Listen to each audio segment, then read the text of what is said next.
You ever walk into a room, say absolutely nothing, and still manage to intimidate everyone like you just walked out of a Quentin Tarantino movie with a katana in one hand and Nietzsche in the other?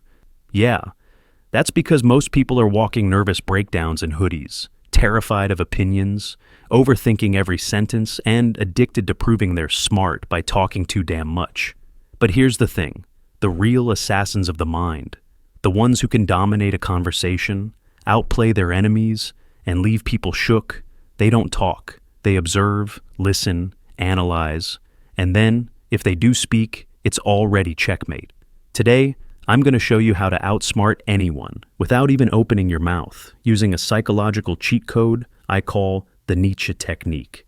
Yeah, Nietzsche, that bearded lunatic philosopher who once said, "When you look long into the abyss looks back into you."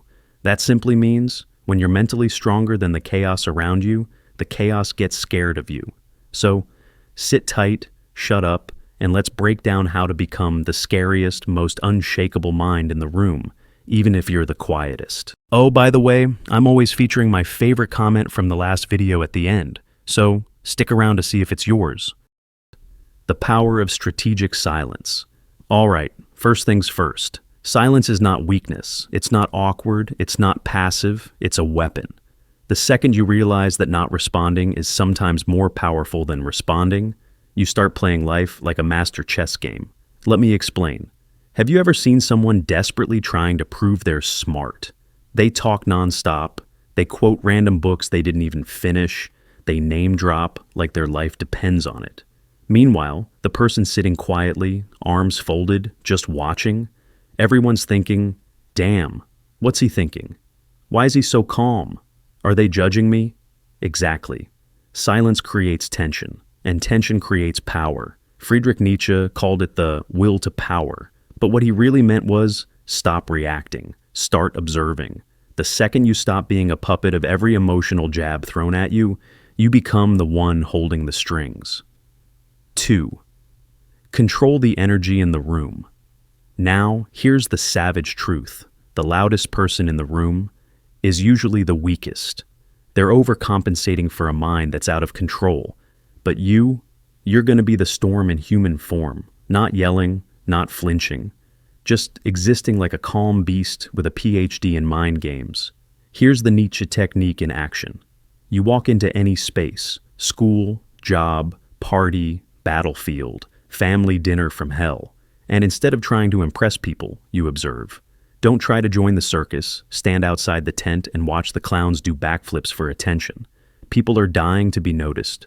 But you're busy reading the damn room like it's your personal lab experiment. And when you start controlling your own energy, your posture, your facial expressions, your micro reactions, you start controlling theirs too. 3. The Nietzsche technique. Break down, master the stillness. You ever seen a lion sprinting around the jungle screaming?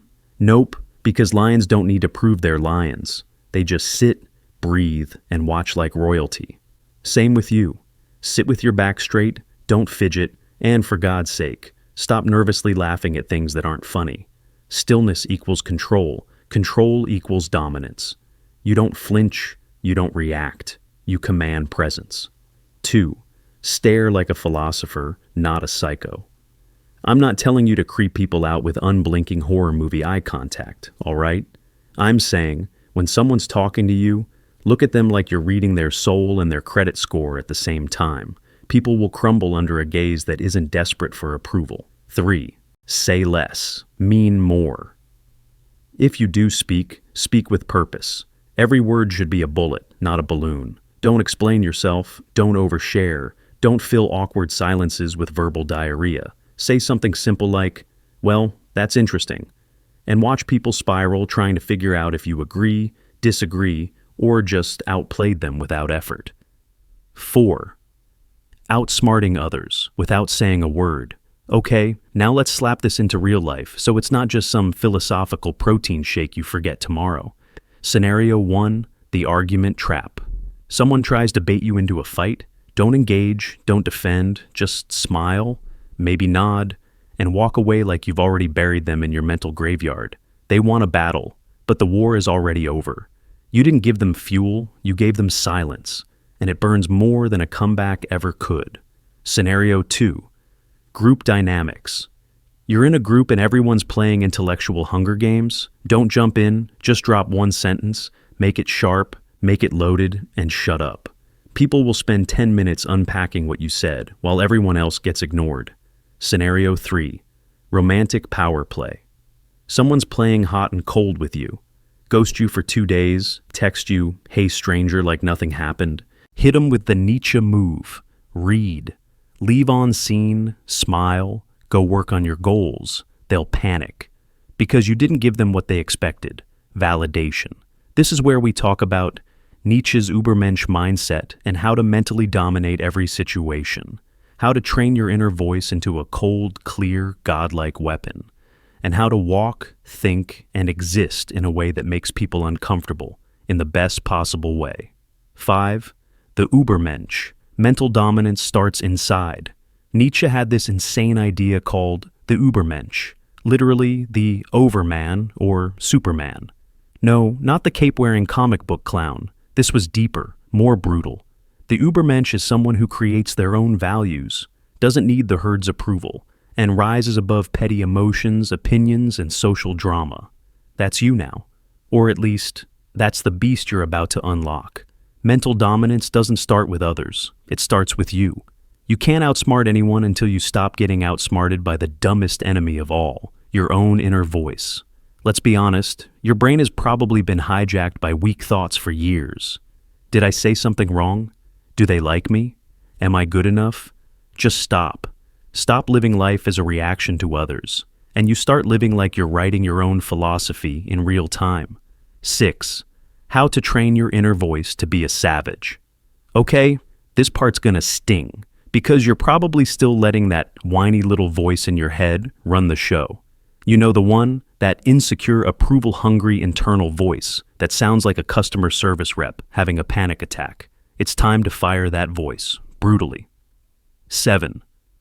Outsmarting through presence, not performance. Now, here's a reality check that'll slap your soul awake. Outsmarting people doesn't always look smart. It feels smart. You don't need a vocabulary test.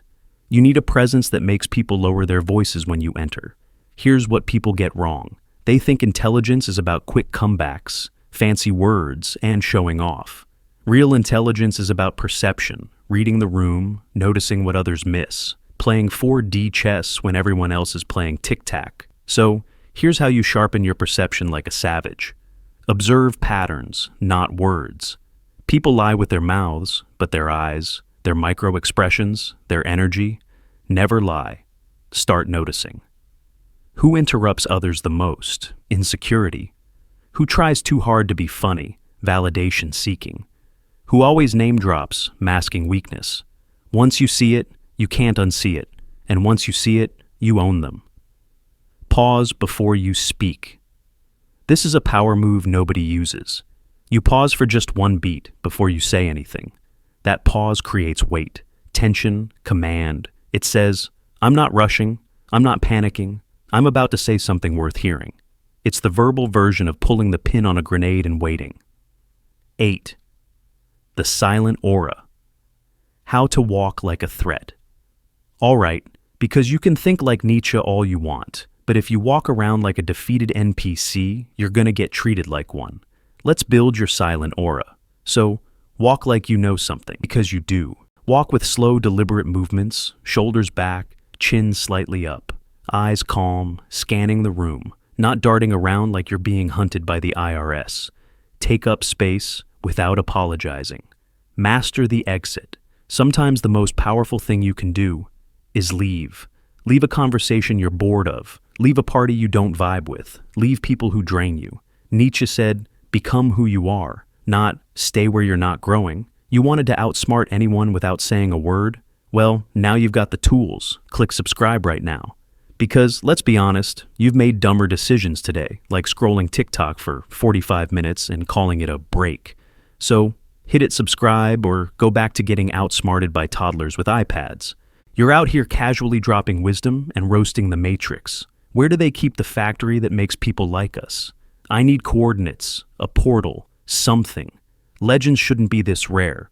Bro, if I gave you the coordinates, you'd glitch the matrix and start charging rent for enlightenment. Chill, the portal is Wi-Fi and the savage narrator channel away.